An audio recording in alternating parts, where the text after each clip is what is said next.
ဟိုးရှိတုန်းကဘာယာနတိပြည်မှာပြမရမင်းကြီးစိုးစံခဲ့ပါတယ်။တနေ့မှာတော့မိဖုရားကြီးကတားတော်လေးတစ်ပါးကိုဖွားမြင်ခဲ့ပါတယ်။ဖွားမြင်စမင်းသားလေးကိုနမိတ်ဖက်ပညာရှိတွေကကြည့်ရှုပြီးဒီမင်းသားလေးဟာနောက်တစ်ချိန်မှာလက်နက်၅မျိုးကိုကျွမ်းကျင်စွာအသုံးပြုနိုင်တဲ့သူဖြစ်လိမ့်မယ်လို့ဟောကိန်းထုတ်ခဲ့ကြပါတယ်။ဒါကြောင့်မင်းသားလေးကိုပြင်စဦးတာလို့နာမည်ပေးခဲ့ကြပါတယ်။မင်းသားလေးပြင်စဦးတာဟာအရွယ်ရောက်လာတဲ့အခါမှာပညာသင်ကြားဖို့တက္ကသိုလ်ပြည်ကိုသွားရောက်ခဲ့ပါတယ်။ဒီတာဘာဘာကဆရာကြီးထံမှာပညာရဲ့အမျိုးမျိုးကိုစူးစမ်းသင်ယူခဲ့ပါတယ်။ပညာတွေတက်မြောက်လို့နေပြည်တော်ပြန်ကန်နီးမှာတော့ဆရာကြီးကမင်းသားသင်အခုပြန်မဲ့လမ်းမှာကြောက်မဲ့ဖွယ်ကောင်းတဲ့ဘလူးကြီးတစ်ကောင်ရှိတယ်။ဒါပေမဲ့သင်မှာလက်နက်၅ပါးနဲ့ဉာဏ်ပညာကိုအသုံးချမယ်ဆိုရင်ဘာကိုမှကြောက်ဖို့မလိုဘူးလို့ပြောပြီးလေးများဓာ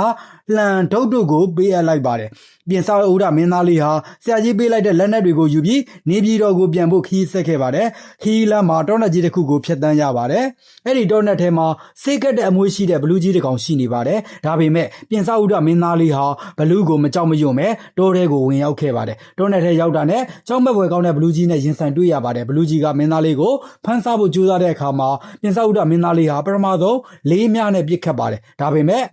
ဘလူးကြီးရဲ့အမွှေးတွေဟာဆေးကက်နေတာကြောင့်မြားတွေဟာအမွှေးတွေမှာကက်ညိကုန်ပါတယ်။မင်းသားလေးဟာစိတ်မပြတ်ပဲဓာတ်ကိုထုတ်ပြီးခုတ်ခဲ့ပြန်ပါတယ်။ဒါပေမဲ့ဓာတ်ကဘလူးကြီးရဲ့အမွှေးတွေမှာကက်ညိသွားပြန်ပါတယ်။ဆက်ပြီးလှန်နဲ့ထိုးပြန်တော့လဲလှန်ကဘလူးကြီးရဲ့အမွှေးတွေမှာကက်ညိသွားပြန်ပါတယ်။နောက်ဆုံးမှာတော့ဒုံးနဲ့ရိုက်ပြန်တော့လဲဒုတ်ကဘလူးရဲ့အမွှေးတွေမှာကက်ညိသွားပြန်ပါတယ်။လက်နက်တွေမရှိတော့ပေမဲ့မင်းသားလေးဟာအာမလျှော့ပါဘူး။ညာဘက်လက်သီးနဲ့ထိုးတယ်ဘလူးကြီးရဲ့အမွှေးတွေမှာကက်ညိသွားတယ်။ဘယ်ဘက်လက်သီးနဲ့ထပ်ထိုးတယ်ဘယ်ဘက်လက်သီးဟာလည်းကက်သွားပြန်ပါတယ်။အဲ့ဒီအခါခြေထောက်နဲ့ကန်တယ်ခြေထောက်နှစ်ဖက်လုံးဟာလည်းဘလူးရဲ့အမွှေးတွေမှာကက်ညိသွားပြန်ပါတယ်။ဒါပေမဲ့မင်းသားလေးဟာကြောက်မသွားသေးပဲခေါင်းနဲ့တိုက်လိုက်ပါတယ်။အဲ့ဒီခါမင်းသားလေးရဲ့လက်နှစ်ဖက်ခြေနှစ်ဖက်ခေါင်းတို့ဟာဘလူးကြီးရဲ့အမွှေးတွေမှာကက်ညိကုန်ပါတယ်။ဒါပေမဲ့မင်းသားလေးကတော့လုံးဝကြောက်မသွားခဲ့ပါဘူး။ဘလူးကြီးကမင်းသားလေးကိုမင်းဘာလို့မကြောက်တာလဲလို့မေးတဲ့အခါမင်းသားလေးကငါမင်းကိုမကြောက်ဘူး။ဘာဖြစ်လို့လဲဆိုတော့ငါပိုက်ထဲမှာဝရသိန်လက်နက်ရှိတယ်။မင်းငါ့ကိုစားရင်အဲ့ဒီလက်နက်ကမင်းရဲ့ဥတွေကိုအပိုင်းဖျက်ပစ်လိုက်မယ်လို့ရဲဝံ့စွာပြန်ဖြေခဲ့ပါတယ်။ဘလူးကြီးဟာမင်းသားလေးရဲ့တက်တိနဲ့ဇွဲလုံးလောက်ကိုမြင်လိုက်ရတဲ့အခါ